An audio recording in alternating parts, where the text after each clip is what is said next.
Hey guys, I'm Evan Herman, and we are here with Kevin Stitt and my co-host Stephen Gunn for our YBT show when we get to interview Kevin because he was our most recent speaker at the Luncheon. And I also want to just thank for the new setup, KGEB, so that I don't have to record on an iPhone anymore. So guys, thank you very, very much. I'm gonna let Stephen just quickly introduce himself to just say hi. Hi guys, Stephen Gunn, the sales manager and business coordinator, or business manager sales coordinator at KGEB. And we're so excited to get to be here on set and get to be here with Kevin and get to share a little bit about, talking about more, maybe for those of you who weren't there at the luncheon, were able to catch it, or maybe just wanted to hear it again because it's that good, because it really was that good. So we're excited to jump right in. So Kevin, thank you so much for not only coming to speak at the Luncheon, but also take some time in your busy schedule to just recap for everyone that was there or that missed it. Yeah, sure. I'm excited to be here with you guys, and YBT is such a great organization for young people to connect and business leaders and form this community. It's I really get a lot out of meeting with my CEO network group, and I just can't encourage young people enough, especially business leaders, to connect with one another. So Kevin, our audience wants to know, if they haven't known you before, who are you? Why are you important? Well, I'm not any more important than anybody else, but I'll just kind of give you my background a little bit. I grew up in Norman, and Dad was a pastor there at Riverside Church, so he was there for 30 years, and then I went to school in Stillwater, so I went to Oklahoma State, got an accounting degree. Wait, so you lived in Norman and then you went to Oklahoma State? Yes, that's okay, right. Okay, I'm just clarifying that for our audience. Grew up a big OU fan, but you just, when you grow up in a town, I just didn't want to go to school in the same hometown I grew up in. I get it. So had a great time in Stillwater, got an accounting degree, and always been entrepreneurial. Wanted to have my own business, couldn't wait to get started in business. And so I moved to Tulsa and met my wife, Sarah, and we've been married now for, it'll be 20 years this month. So May 30th, we'll celebrate 20 years. Congratulations.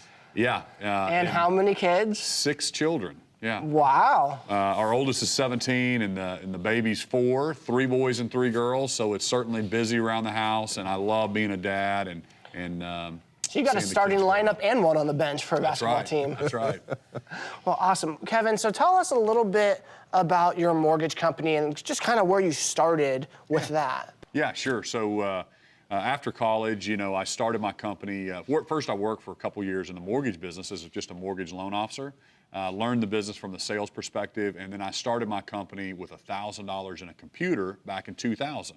And now today we employ 1,200 people. We have about 165 offices across 41 states. One of our divisions, we buy loans from banks and credit unions, and then we create securities and we service everything right out of Tulsa. So whether we buy a loan from a bank in Florida or originate out of our Enid office, Tulsa's where we service home loans from. Okay. So being a real estate agent, I've actually had the opportunity to work with your mortgage company, and one of the things that I noticed was culture, and it's a lot about what you talked about. And Stephen has he brought up a few good questions the other day as we were talking about culture. So go ahead and ask. Well, I just was thinking, we were talking beforehand. Just kind of, you think of certain companies, you think of culture being kind of key. For example, we mentioned before Southwest, right? Culture, the service. I mean, there's an element of culture that is just permeates every level. So what does that mean to you, and how do you lead culture? Yeah. So, I think culture is one of the hidden jewels of growing an organization and a healthy organization. And most CEOs spend 90% of their time talking about metrics and sales. And we think that culture is equally, if not more important. You've got to have all the metrics and all the goals there, but you also need to focus on hiring the right people and as the CEO, sharing exactly who you are as a company, what are your core values and what are your strategies. So that's my job, is to just continually to sell that to every single part of the organization of who we are as a company. So I can go through that with you. One of the biggest drivers is, we are growth oriented and we lead with our values. If you're not growth oriented, you're not going to like it here, because we're going to be pushing you to grow personally, professionally, spiritually. It's kind of who we are. So that leads into our next question, actually. How do you find growth oriented people? Like, how do you measure that? What's your accountability metric for that, I guess, too? Yeah. So, as a sales-centric organization, the salespeople, obviously, we want to try to find people that are growth oriented. But even in more of a QC role or an IT or an HR, we also want to tell those folks that we are growth oriented, because they're going to be pushed to innovate and grow, and so you've got to be able to adapt and like change to like it at Gateway. And so if you're clear about your culture and who you are as a company, it creates tremendous customer loyalty. Yeah. And there's some people that don't like it. I mean, you think about any kind of industry. You mentioned a couple of them. I think about Apple computers. There's people that love Apple, right, and there's people that hate Apple. Yeah. Right. That's true. And so it's okay to be clear about who you are. We don't have to hire everybody. To be a top 10 mortgage company, which is our goal, top 10 financial services, we want to be top 10 in growth, top 10 in infrastructure. We want to be top 10 in growth, top 10 in employee benefits, top 10 in everything that we do, top 10 in servicing. You don't have to hire the whole world, right? Right. You hire the great. Yeah. Those who are aligned. That's good. Now, so at what point did you notice, you mentioned earlier, you started in the mortgage servicing and mortgage business. Did you notice culture then? Like, when did you really kind of identify, latch, and go, this is something I have to lead or something I have to really address? Like, when did that kind of develop for you? When you're first starting out, cash flow is so important, and you're trying to hang on and make every dollar you can, right? And you tend to kind of put culture on the back burner, or hey, trying to be all things to all people. Right. That is a loser strategy over the long term. Absolutely. And you have, and it's, most people have, can relate to this. You have a salesperson that's not a team player. That's one of our other core values. And you have people that maybe are a cancer in the locker room, or they don't get along with our operations staff. Right. And so sometimes you're wanting to hold on to that production so hard as the leader of the organization, because it looks like dollars and cents to you as the leader. But you're so much better off to cut that person loose and choose culture and choose team. And, because life is too short to work with people that you don't like. So let me ask you this. I'm a single business person. Some of our audience members from YBT's Luncheon or that are watching this may be self-employed. How do you create a culture just by yourself and then grow it from there? Yeah, that's, I guess it's just sitting down, finding out what you want to do, setting big goals, finding out, do you want to just be a sole proprietor, and are you happy just kind of doing everything in the organization, or do you really want to grow? Do you want to have other people around you?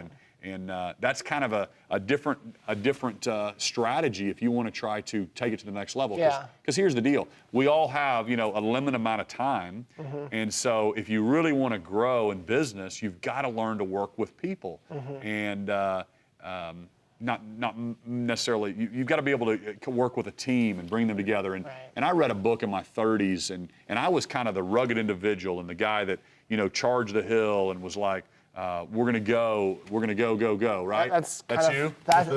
That's me. So I'm learning right here, right now. Okay. Well, and those are the guys that get ahead early in their careers. So in high school and college, that's the guy that jumps out and starts the company and all that. But then the whole premise of the book was, those guys, they never learn how to work with a team. Right. So then if you look in your 40s, the people that really get ahead in life and in business are the CEOs of a 1,000-person company or 2,000. Well, those guys were more of your accountants, more of your group team players, and they were a little bit slower to mature, but they had way bigger upside. I'm gonna want that book.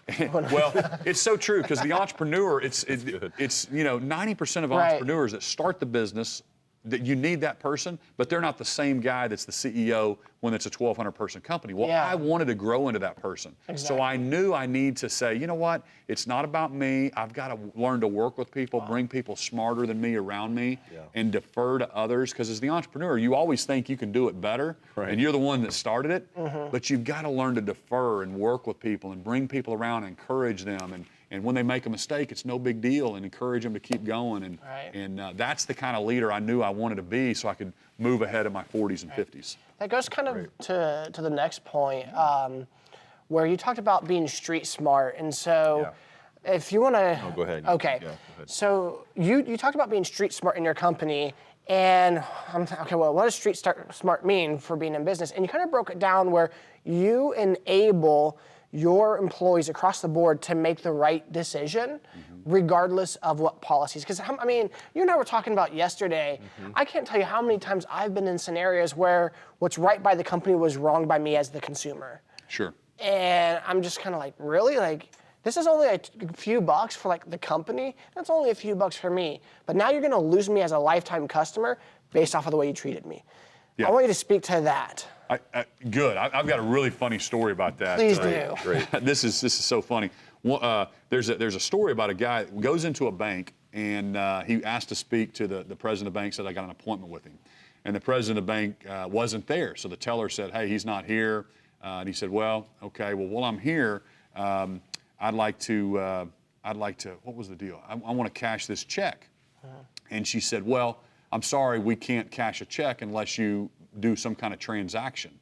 And he said, "Well, I'm here to see the president of the bank, and I do loans here. I've got an account here." And she said, "Sir, I'm sorry, that's a policy. Unless you do a transaction, we can't cash this check." Oh, no, I take that back. He wanted to validate his parking. This is what it was. Oh, okay. Gotcha. He went in and said, "Hey, can you please validate my parking?" And she said, "No, sir, I'm sorry. Unless you do a transaction, we can't validate the parking." Okay. And he said, "I came in, I've had an appointment with the president of the bank." And she said, "I'm sorry, sir, that's policy. Unless you do a transaction." He said, "Okay, my transaction is I want you to close out my account." So she said, "Okay, thank you, sir." She went in, she closed out his $1 million account. He happened to be the CEO of a 1,000-person company in that town. And he goes, "Now will you validate my parking?" And she said, "Well, yes, sir, you will. I will. You've done your transaction." And she validated his parking.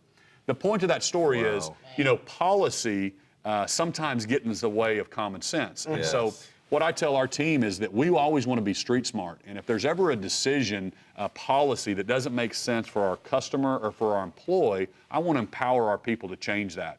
And that story is a great example. The story I give also is in my servicing department.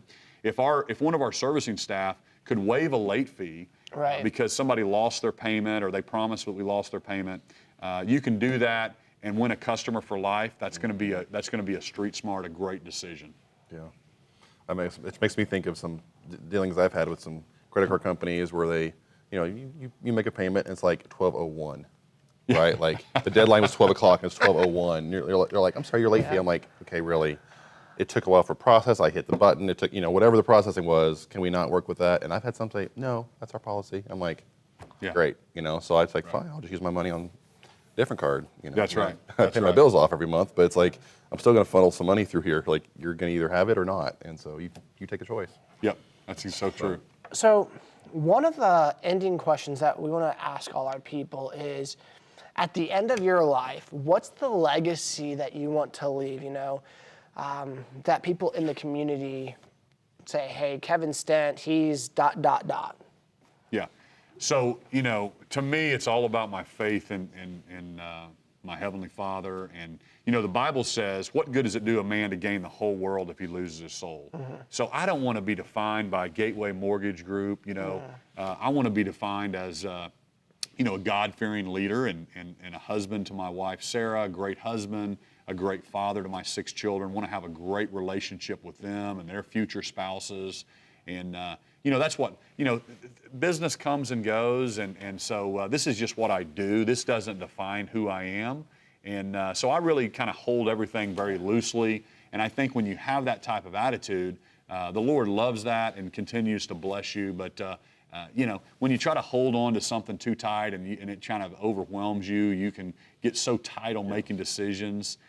Listen, have fun. Life is a journey. The journey is way better than the destination. And so I've been very fortunate. I've lived the American dream. I've started my company with $1,000 in a computer, and we get a chance to fly all over the country. And I'm into aviation. We've got a jet, and it's a lot of fun. Yeah. But life is about like this, and relationships, and pouring into your friends, so I mean that's what I love. I mean, just getting involved in the community. I love our state and love Tulsa, love Oklahoma, and so just kind of getting involved in the community and being a great father and a great husband. That's awesome. That's great. Man, thank you so much for coming today, spending some time with us out of your schedule, and just recapping everything that you shared with on Monday. So thank you so much. I've got one more question for you. Yeah. So are you a reader? Do you read a lot of books? Yeah. What's one best book you've been reading lately that maybe might be encouragement to our audience? You know, the book Pitch Anything. So if you guys are salespeople and a lot of entrepreneurs here, Pitch Anything. It's a great book on how kind of the reptilian mind works and when you're actually making a presentation and getting your elevator speech together. That's great. So it's a great one. Awesome. I like it. Look at tools for those who are trying to learn to get better at that. Sure. I like Absolutely. it. Well, guys, thank you so much for watching. And if you haven't already, we'd love to have you come to YBT, pay for one of your lunches, and even join as a member. So, guys, take care. God bless.